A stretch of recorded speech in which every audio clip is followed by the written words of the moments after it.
abençoar.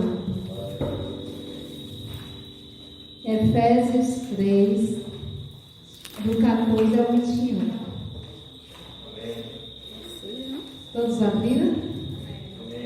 Diz assim: por essa razão eu me ponho de joelhos diante do Pai, de quem toma toda a família nos céus e na terra, e recebe o nome. Peço a Deus que, segundo a riqueza da sua glória, conceda a vocês que sejam fortalecidos com poder mediante o seu Espírito no íntimo de cada um. E assim, pela fé, que Cristo habite no coração de vocês, estando vocês enraizados e alicerçados em amor.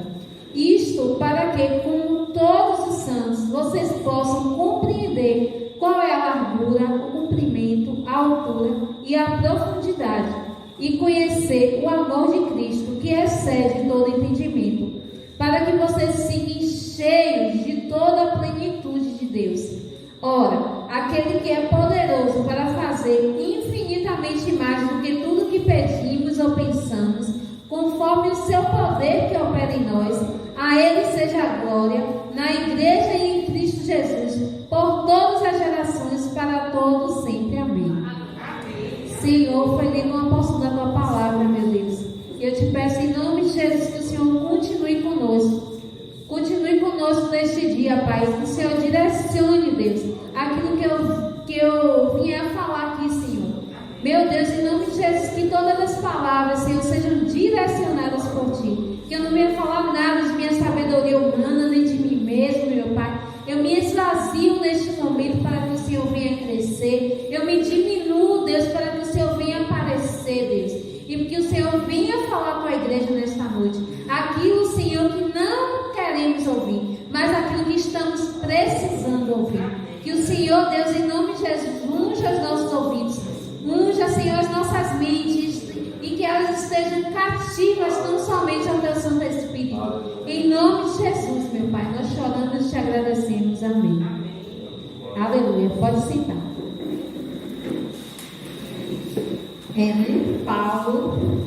Paulo, como sempre, né? Nessa carta, né? Efésios é a carta, né? Que ele envia à igreja de Éfeso, e nessa carta ele vai dando várias instruções, né? E ele diz na carta que somos parte da família de Deus. Aqui nesta carta o apóstolo Paulo envia à igreja de Éfeso e ele fala no início da graça de pertencermos a essa família, né? E no capítulo 1 ele relata que nós estávamos, né? Tipo, sem família, desagarrado, ovelha sem pasto, sem pastor, né? Estávamos destituídos, como diz Romanos 3, né? Estávamos destituídos dessa graça de pertencer à família de Deus. E aí ele vai falando, né? No capítulo 1, ele relata que Deus nos escolheu antes da fundação do mundo para sermos santos e irrepreensíveis diante dele. Aí em casa, é o dever de casa, vocês vão ler a carta de Paulo à igreja de Éfeso. E ele fala, né, que em amor o Senhor nos predestinou para Ele, para sermos adotados como filhos por meio de Cristo Jesus. E aí eu vou ter uma pergunta assim: como assim antes da fundação do mundo? Né? Nós já éramos família de Deus antes da fundação do mundo, como assim? E aí eu peguei alguma referência na palavra, que está lá em Salmos 139, 14 e 16. Salmos 139, 14 a 16, que diz assim: graças te dou, visto que de modo assombrosamente maravilhoso me formaste.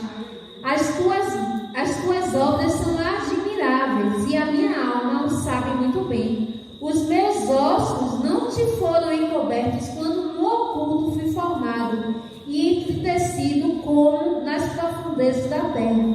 Os teus olhos viram a minha substância ainda informe, e no teu livro foram escritos todos dias da minha vida, cada um deles escrito e determinado, quando nenhum deles ainda existia, né? Ele nos predestinou para Ele. A gente ainda não estava formado, né? Ainda não tinha nada lá, mas Ele já sabia quantos dias passaríamos na terra, né? Ele já sabia o que ia acontecer, quando iríamos aceitar Ele ou não. Ele já sabia de tudo, Ele sabe de tudo. Ele é um Deus onisciente, onipresente e onipotente, né? Ele sabe de todas as coisas, Ele é o início, o meio e o fim. Então não existe era que Ele não saiba. Por isso que alguns pregadores dizem que esse é o jornal mais atual, né? O jornal vem com a noticiazinha e a gente só de ler a palavra a gente já sabe. Por isso eu aconselho, em vez de ficar aí assistindo esses jornais que muitas vezes só deixa a gente para baixo, muitas vezes só deixa a gente com medo, né? A gente assiste jornal, tanta ruína, tanta miséria, que a gente fica com medo de pegar ônibus, com medo de ir no mercado, com medo porque só está vindo. A Bíblia diz que a fé vem pelo ouvir. Se você só fica ouvindo miséria, se você só fica ouvindo palavras de derrota, se você só fica ouvindo, né? Como é que se diz? Que o país está isso, que o país está aquilo, que o presidente isso, que o presidente aquilo. Gente, vai orar. Vai ler a palavra. O que a palavra diz a respeito da sua nação? O que a palavra diz a respeito da família? O que a palavra diz a respeito de tal situação? A Bíblia é o manual do fabricante. Ele tem palavra específica para tudo. Tudo. Se você ler Provérbios, você vai ver conselho, meu irmão, que não precisa você ir na sua vizinha para... minha vizinha está acontecendo isso. Não, não é Provérbios. Ele vai te direcionar no que fazer. Ele ensina os jovens, ele ensina os filhos, ele ensina os pais, ele ensina os anciãos, ele ensina todo mundo. Então, não precisamos estar colhendo, né, informações de fontes que não vêm da videira, né? Não vem, nós precisamos nos alimentar da seiva em que somos enxertados, né? Não temos que estar nos alimentando com coisas que não vai nos edificar. Se tem uma conversa que não está te edificando, não vai trazer benefício nenhum, para que estar nesse meio, né? Para que estar ali contaminando os teus ouvidos, contaminando o seu coração? Não vai te trazer benefício nenhum. Então, eu escolhi na minha vida, e eu digo que isso tem surtido muito efeito. Não está na roda dos escarnecedores. Quando eu vejo que a conversa não é para mim, não está no meu patamar, porque eu sou filha do rei, eu tenho uma linhagem real no meu sangue. Então, se eu vejo que a conversa está nas partes baixas, o Senhor não está nesse meio, porque Ele é do alto. A Bíblia diz que toda virtude, todo dom perfeito vem do alto, do Pai das luzes, ao qual há sombra de variações. Então, por que ficar ouvindo coisas que vêm de lá de baixo? Coisas que vai te deixar na deprê, coisas que vai te deixar para baixo. Tem pessoas que sugam a nossa energia, né? Tem pessoas que vêm, que você está conversando ali e que daqui a pouco você sente um peso, você sente um cansaço, as coisas já não fluem. Tem pessoas que têm essa carga. Por quê? Porque não tem Deus. E quem não tem Deus anda em trevas. Infelizmente, não tem... você é melhorzinha porque você está... Não. Você também pode levar luz para ela. Mas a palavra diz que é mais fácil quem está embaixo puxar quem está em cima. Então vamos vigiar o que ouvimos, o que falamos, o que estamos vendo, né? Quem é que está nos aconselhando? O que é que Salmos 1 diz? Bem-aventurado aquele que não anda segundo o conselho dos ímpios, né? Por que ficar ouvindo conselhos de ímpios, se você tem conselhos aqui para toda a sua vida, né? E é isso. Antes da fundação do mundo, que diz em Salmo lá que ele já nos conhecia, que ele já sabia de tudo que ia acontecer, no dia que a gente ia aceitar, no dia que a gente não ia querer orar, no dia que a gente não ia querer vir ao culto, ia escolher ficar em casa sem fazer nada. Ele já sabia de tudo e já sabe de tudo. E ele segue falando que fomos redimidos segundo a riqueza da sua graça, que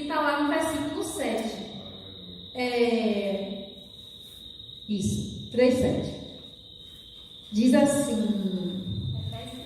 Isso. Deixa eu ver se é 1:7. É 1:7. Ele diz assim: nele temos a redenção pelo seu sangue, a remissão dos pecados, segundo a riqueza da sua graça. Né? Nós somos redimidos segundo essa graça. E no segundo capítulo, né, dessa carta, ele fala que fomos do pecado para a salvação pela graça. Ele nos deu vida quando estávamos mortos e éramos, por natureza, filhos da ira. Porém, através de Jesus, somos membros da família de Deus, né? Como diz o versículo 20 do capítulo 2. O versículo 20 diz assim: edificados sobre o firmamento dos apóstolos e profetas, sendo ele mesmo, Cristo Jesus, a pedra angular. Nele todo edifício bem ajustado cresce para ser santuário dedicado ao Senhor, né? E no 19, na verdade é no 19 que começa, ele diz assim: assim vocês não são mais estrangeiros e peregrinos, mas concidadãos dos santos, membros da família de Deus. Né? Ele diz que nós somos membros da família de Deus. E isso implica dizer que você é membro da linhagem real. Ele é o rei dos reis, Senhor dos senhores. Então você não tem que ficar andando de qualquer jeito. Você não tem que se comportar de qualquer jeito. Você não tem que falar de qualquer jeito. Você não tem que, né, ficar por aí seguindo qualquer conselho. Não. Você tem um dono, você tem um pai, você tem uma referência em Deus, em Jesus, que você pode seguir para trazer a sua vida, né? Ao invés de morte, ao invés de palavras que te deixem para baixo, que te deixem, né? Vida de Deus mesmo. Ah, não tem o que fazer, não. Dá um culto para ouvir a palavra, pega um livro para ler. Tem livros aí maravilhosos que trazem um novo ânimo à nossa vida, além de trazer conhecimento, né? Porque a gente tem que vigiar nisso, né? Porque os filhos das trevas são mais prudentes. Por quê? Porque eles buscam, porque eles estudam, porque eles procuram referência. Mas você tem a excelência do poder está em você, né? E é o Espírito Santo. E aí você pega aquele livro, Senhor, no primeiro dia dá preguiça, porque você já está muito tempo sem ler. Mas você vai ali, Senhor, vou persistir. E aí você vai no primeiro dia, no segundo, quando chegar no 21, você já não vai parar de ler, né? Não vai querer mais parar de... Eu tenho fome de conhecimento. Eu não consigo ficar muito tempo sem estudar, sem pesquisar. Isso já é de mim, mas isso quer dizer que vocês não podem ter? Pode sim, pede a Deus. Senhor, quero ter essa fome, porque o alimento você já tem, a água você já tem. Então o que te falta? A fome e a sede. Não vai buscar em quem pode te dar, né? E aí,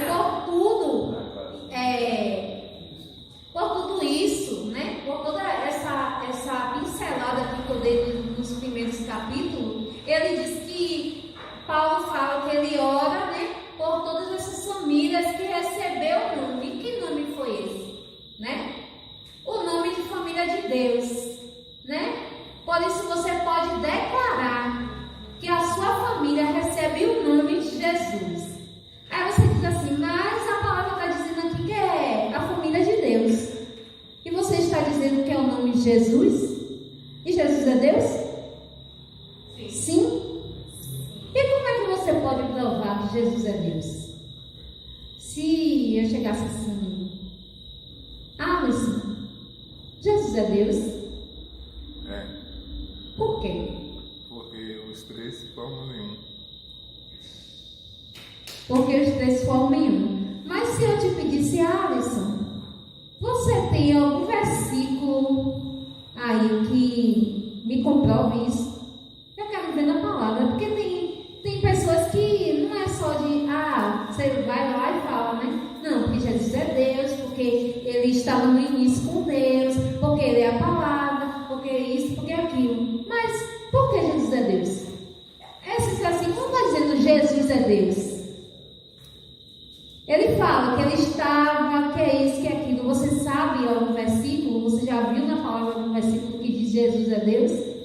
Eu achei. Eu vou falar para vocês. Está lá em João, 1 João 5, 20 e 21. Vamos lá rapidinho. Gente, eu estou falando isso porque eu já passei por experiências assim, né? Agora não, que o pessoal principalmente, né? Do TJ, sempre ficava questionando isso. Jesus é Deus, Jesus é Deus, Jesus é Deus. Ele é o Filho de Deus. Eles ficavam insistindo, dizendo que Jesus não era Deus, que Jesus é o Filho de Deus. E aí eu ficava, eu disse, Deus, eu tenho que me mostrar um versículo que diz que Jesus é Deus. O Senhor tem que me mostrar. O Senhor tem que me mostrar. E de tanto pedir, o Senhor me mostrou. Eu li na palavra. Então essa é a importância de o Senhor revela mistérios na palavra dele, né? Ele abre os nossos olhos de uma forma que a gente enxerga coisas que a gente já leu há muito tempo e não consegue enxergar. Essa palavra vai se renovando a cada dia. Abriram aí? Amém. E diz assim, né? Eu vou ler o 20. Diz assim: também sabemos que o Filho de Deus já veio e nos tem dado impedimento para reconhecermos aquele que é verdadeiro. E nós estamos naquele que é verdadeiro, e seu Filho Jesus Cristo. Este é o verdadeiro Deus e a vida eterna. Jesus é Deus. Então, se já tem um versículo aí, guarda para você. E quando alguém vier te questionar, não. Aqui, ó, 1 João 5, 20. Né? Isso foi pergunta do meu conselho. Eu estava aqui com várias reclamadas de Jesus. Que nível, hein? E aí, né? 5:20. E ele, Jesus, é o Deus que guarda a nossa família debaixo da graça, né? Ele é esse Deus. E quando vivemos, né? Quando vivemos essa oração, né? Que Paulo faz, que me coloco de joelhos, né? Intercedendo pela família nossa, que exemplo. Ele está me intercedendo por todas as famílias e a gente não tem coragem muitas vezes de ajoelhar para orar pela nossa. Ele está orando por todas as famílias da terra, no céu e na terra. Ele está orando por todas as famílias e muitas vezes nós não queremos dobrar nosso joelho 1 minuto para orar pela nossa família. A nossa família sempre é a pior, né? Muitas vezes a gente acha. Porque você não queria estar aqui nessa família não, porque essa família é isso, porque essa família é aquilo. Sempre a grama do vizinho é mais verde que a sua. Mas vamos morar lá na casa do vizinho uma semana para você ver se você aguenta ou não. Não aguenta não, meu irmão. Então o Senhor nos dá aquilo que nós conseguimos suportar, né? A palavra diz, né, que Ele não nos prova de maneira que a gente não vá suportar. Se está doendo, você vai aguentar, porque Ele te conhece, foi Ele que te fez, foi Ele que te formou no ventre da sua mãe, foi Ele que detalhou seu rosto, foi Ele que detalhou cada célula tua. E a Bíblia diz que Ele sabe quantos cabelos na nossa cabeça tem, gente. Que Deus é esse? Ele não vai entender, né? Que a gente está aqui nessa peleja. Se você está nessa peleja na sua família, é porque é para você orar, que é para você buscar, que é para você entender que você tem que guerrear mesmo. A família foi Deus que te deu. Não é para o outro orar, não, é para você orar, né? E quando está tudo bem, a gente até esquece de Deus. Não, está tudo bem, não preciso orar, não preciso jejuar, não preciso buscar. Quando está tudo bem, estranho. Tem algo errado nesse negócio. Tem algo errado. Porque quando estamos com Deus, né? A palavra diz o quê? João 17. Depois vocês leem em casa. João 17 diz, quando Jesus está ali na oração sacerdotal, ele diz, Deus, eu te peço, não peço que os tire do mundo, mas eu peço que os livre do mal, porque eles não são do mundo, assim como do mundo eu não sou. Você não é do mundo, você é do céu, você é da Jerusalém celeste. Entenda isso, tudo isso aqui é passageiro, tudo isso aqui vai passar. O que não vai passar é isso aqui, ó, a palavra do Senhor que vai permanecer eternamente.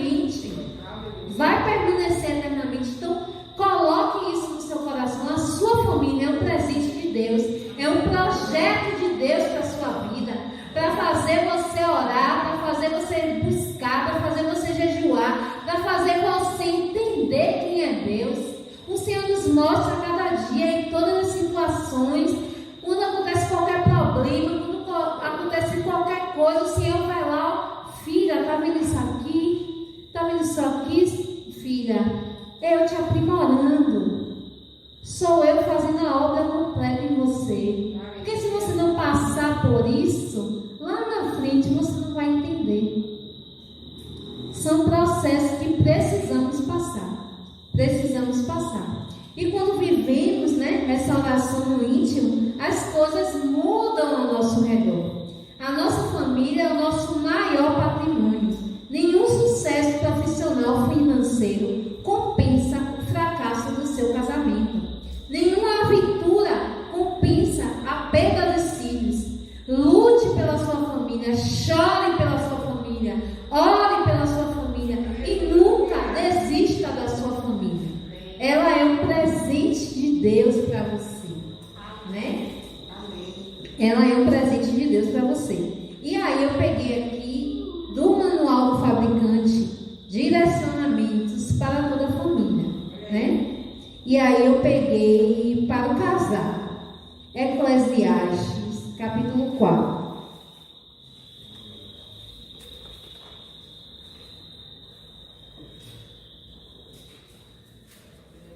Eclesiastes, capítulo 4, versículo 9, diz assim: melhor é serem dois do que um, porque maior é o pagamento do seu trabalho. Porque se caírem, um levanta o companheiro.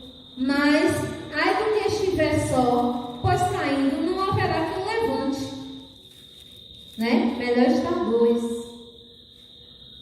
Também se dois dormirem juntos, eles se aquecerão. Mas se for um sozinho, como se aquecerá? Tá aí a dica pro casal, né? É melhor. Hashtag fica a dica. Provérbios, né? Agora para os filhos, viu? Efésios 6, do 1 ao 4. Filhos. Efésios 6, do 1 ao 4, diz assim: filhos, obedeçam aos seus pais no Senhor, pois isto é justo.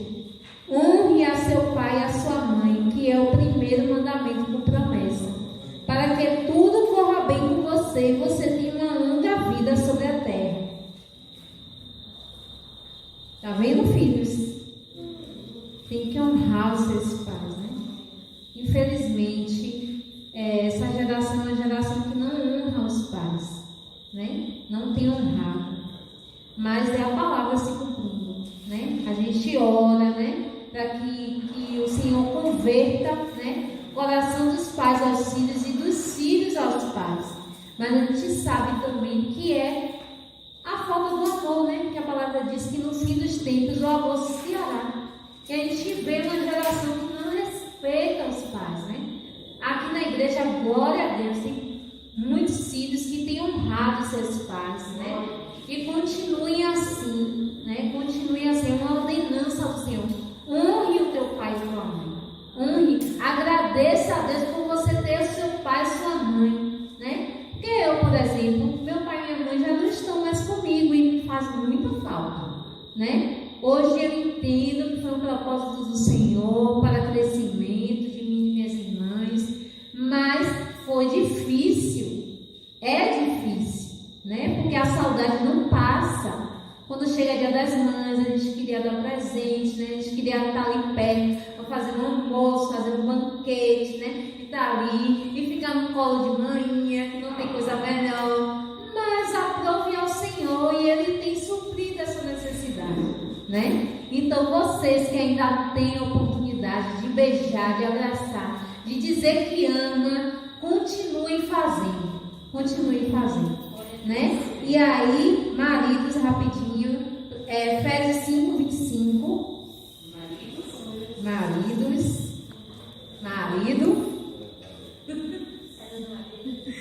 Maridos, que cada um de vocês ame a sua esposa, como também Cristo amou a igreja e se entregou por ela, para que a santificasse, tendo-a purificado por meio da lavagem de água pela palavra, para apresentar a si mesmo como igreja gloriosa, sem mancha, sem ruga, nem coisa semelhante, porém santa e sem defeito, né?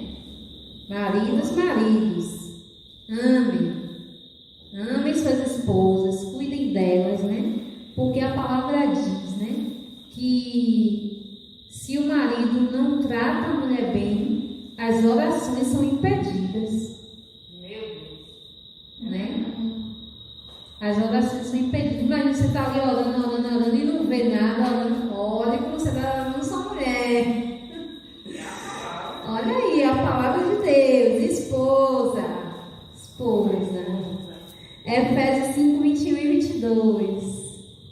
Diz assim: sujeite-se uns aos outros no temor de Cristo.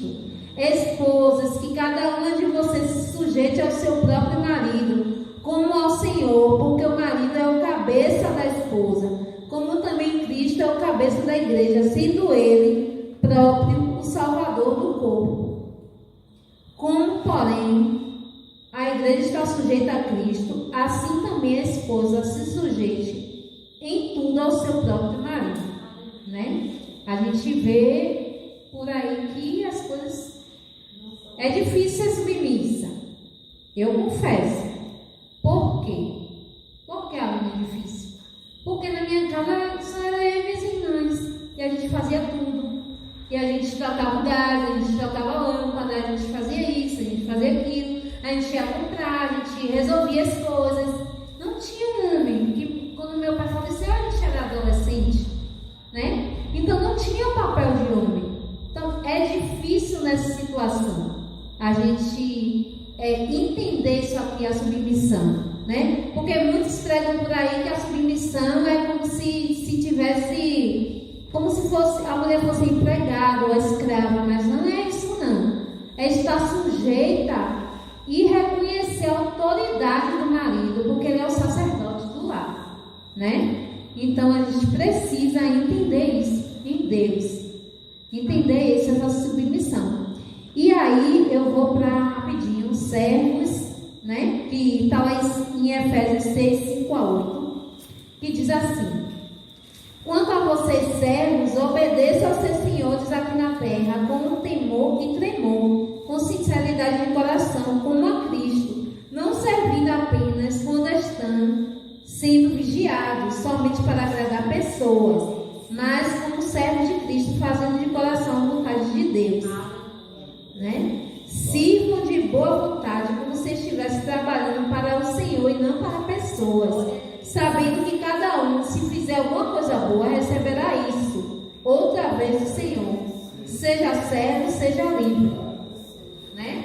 Então os servos têm que obedecer. Não é porque o patrão está ali, não. O patrão está aqui, eu vou fazer tudo direitinho. Não, se ele não tiver, vai fazer também, né? Eu trabalhei lá em Socorro, em uma hamburgueria, e é complicado isso, viu? Ele deixava, né, sob nossa responsabilidade, caixa, tudo. Ele tinha total confiança na gente. Só que quando ele não estava, eu percebia que alguns funcionários queriam burlar a autoridade dele. Não, vamos fazer assim. Não, vamos fazer como ele faz. Ele não está aqui, mas a gente vai fazer exatamente como ele pede. Exatamente como ele fala. Você tudo é chato, não sei o que. Sou mesmo. Eu obedeço a palavra. Eu obedeço ao meu Senhor. E é assim que ele me orienta. Eu tenho que fazer não para agradar, porque ele está aqui, eu vou fazer tudo direitinho. Não, eu não tenho isso comigo. Se tiver e não tiver, é da mesma forma. Eu vou fazer da mesma forma, porque é a ordenança do Senhor, né? E um exemplo de servo, né? Nosso Senhor Jesus. Lá em João 20, eu não preciso abrir não, eu vou só comentar mesmo, em casa vocês leem. Quando ele ressuscitou, ele estava envolto sobre panos e tinha um lenço cobrindo o rosto dele. E esse lenço que cobriu o rosto dele, quando Pedro entrou lá no túmulo, estava dobrado. Por que, igreja, dobrado? Porque os hebreus tinham uma cultura, né? Que quando o servo ia servir o Senhor, ele preparava a mesa. A mesa está aqui, botava os pratos, botava alimento, deixava tudo aqui. E ele se afastava, ele não podia tocar na mesa antes que o seu Senhor comesse. Ele não podia mexer em nada. E ele não ficava de junto. Ele saía. E quando o Senhor terminava, né, que ele deixava o lenço, né, lá enrolado, se ele deixasse o lenço lá enrolado, estava dizendo que ele tinha terminado. Ele terminou, o servo vinha e retirava tudo. Mas se ele deixasse o lenço dobrado, ele estava indicando de que ele Ele vai voltar mesmo. Ele vai voltar mesmo. Por isso, continue colocando a mesa. Continue arrumando a mesa. Olha o que o Senhor está fazendo nessa igreja, né? Nos orientando, nos instruindo a colocar a mesa. Hoje foi uma experiência muito legal. Eu estava em casa só com a Alisson. E aí eu coloquei a mesa, botei lá o prato do Senhor. E aí ela chegou 3. Eu disse, o Senhor vai almoçar com a gente. Nossa, aí quando foi de tarde, eu estava meditando na palavra, o Senhor trouxe isso. É muito profundo. Ele vai voltar à mesa. Continue colocando o prato. Continue colocando o prato do Senhor, porque Ele vai voltar à mesa. E nós cearemos com Ele. Né? E é o cumprimento da palavra de Apocalipse 3:20, que diz: eis que estou à porta e bato. Se você abrir a porta, eu entrarei e cearei contigo. Ele quer vir à mesa, mas você precisa permitir que Ele venha. Você tem que botar lá o sinal, coloque lá o lenço dobradinho. Pode voltar, Senhor. Pode voltar, Senhor. Aleluias. E para finalizar, né? Para finalizar, quero que vocês abram em Gálatas 2:20. Aleluias. Gálatas 2:20.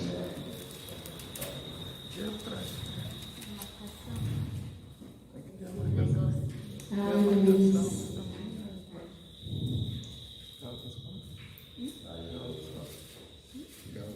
Diz assim: logo, já não sou eu quem vive, mas Cristo vive em mim. E esse viver que agora tenho na carne, vivo pela fé no Filho de Deus, que me amou e se entregou por mim. Não anula a graça de Deus, pois se a justiça é mediante a lei, segue-se que Cristo morreu em vão. Ele não morreu em vão. Ele morreu e Ele trouxe vida a nós. E nós devemos viver agora como Cristo vive em nós. Cristo vive em nós. Se Cristo vive em você, a sua casa vai virar um turbilhão de confusão, de contenda? Não. Se Cristo vive em você e acontece uma situação, problema, você vai gritar, você vai espernear? Não. Você vai sentar e conversar. Se Cristo vive em você, o que é que Ele diz? Quando teu filho desobedece, vara nele. Vara. A palavra diz: se Cristo vive em você e tem alguma coisa errada, uma referência nós temos a Bispa Nailde. Ela é um exemplo claro para nós mulheres de oração, de intercessão. Nossa, o testemunho daquela mulher me impacta demais, demais. Porque, eu gosto também do testemunho do bispo, mas ela quem sofreu nos joelhos. Ela que sustentou tudo, né? O Senhor nela e ela ali. Mas se ela desistisse e se ela não continuasse a perseverar em Deus, e se ela não continuasse a orar, interceder, e se ela olhasse como muitas vezes a gente olha, não tem jeito. Ela olhou com os olhos espirituais. Ela olhou com os olhos espirituais. Todas as vezes que acontecia uma situação, problema na casa dela, ela chamava o Senhor. E foi o Senhor quem fez a libertação do marido dela, né? E é nisso que nós devemos nos apoiar, né? Na nossa vida, na nossa casa, com os pais. Se está com situação, problema, seus pais não conseguem te entender, senta, conversa, né? Fala. Hoje mesmo, minha vizinha, né, conversando comigo: poxa, Aline, mas ele não me entende, não sei o que, mas você precisa falar. Você precisa falar. Porque um é bicudo, o outro também é bicudo, né? Já são de idade, já tem muitos anos de casado, mas já estão saturados, né? E não tem o Senhor, que fica mais difícil. Nós temos o Senhor, né? E Ele vai nos orientando: filha, faça isso, filha, faça aquilo, filha, faça isso. Eu o tempo todo, quando vem alguma situação com ela, eu peço: Senhor, Deus me dê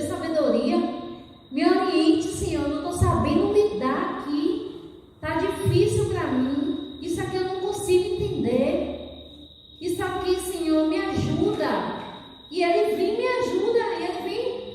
Aí eu, do nada, venho, leio uma palavra, ele já vai me orienta. Ou então alguém fala comigo, né? Que eu tenho amigas em Deus, eu tenho amigos em Deus, né? Que eu posso chegar e posso conversar e me dar uma orientação vinda do céu. Mas não é conselho de ímpios, não, é conselho de servos, né? Que tem sempre uma palavra de Deus para abençoar a minha vida. Então a gente pode sim, né? O Senhor nos direcionando. Quem lembra quando o pastor ficava falando? Procure um amigo de oração, né? Eu nunca esqueci isso.